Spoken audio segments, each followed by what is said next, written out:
اور دوسرا سوال میرا یہ ہے کہ حضور صلی اللہ علیہ وسلم جو ہے وہ افطاری کھجور سے یا دودھ سے کرتے تھے، تو سحری کا بھی کچھ بتا سکتے ہیں کہ سحری کس طرح وہ کیا کرتے تھے؟ السلام علیکم کالم صاحب، السلام علیکم۔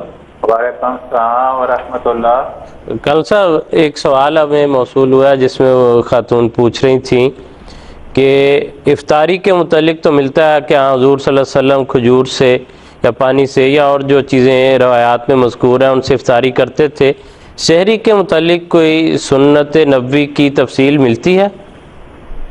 تفصیل تو میرے ذہن میں نہیں ہے، لیکن عرب کے ماحول میں خصوصاً مدینہ میں جو عام غذا تھی وہ یہی تھی۔ بعض اوقات ستو میسر آتے تھے، بعض اوقات جو کی روٹی آتی تھی، بعض اوقات دونوں چیزیں نہیں میسر ہوتی تھیں، کھجوریں کھا کر، بعض اوقات اونٹ کا دودھ پی کر، بکریوں بھیڑوں کا، تو جو بھی صورت حال ہوتی تھی اس کے مطابق رسول پاک صلی اللہ علیہ وسلم اور آپ کے صحابہ کرام جو بھی غذا میسر ہوتی تھی وہ کھا کر روزہ رکھا کرتے تھے۔ جیسا کہ ابھی شروع میں بیان ہوا کہ حضرت رسول پاک صلی اللہ علیہ وسلم نے فرمایا کہ سحری ضرور کھایا کرو کیونکہ سحری کھانے میں برکت ہے، لیکن اگر کوئی شخص ایسا ہے کہ اس کے پاس سحری کھانے کے لیے کوئی چیز میسر ہی نہیں تو بیچارہ کہاں سے کھائے گا؟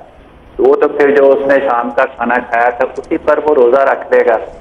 یا ایک آدمی ایسا ہے کہ اس کو جاگ ہی لیٹ آئی ہے اور وہ سحری کے وقت کھانا نہیں کھا سکا، اگر اس کے اندر قوت برداشت ہے تو پھر بغیر سحری کھائے روزہ رکھ لے گا۔ جی ٹھیک ہے، بہت شکریہ، جزاکم اللہ خیر۔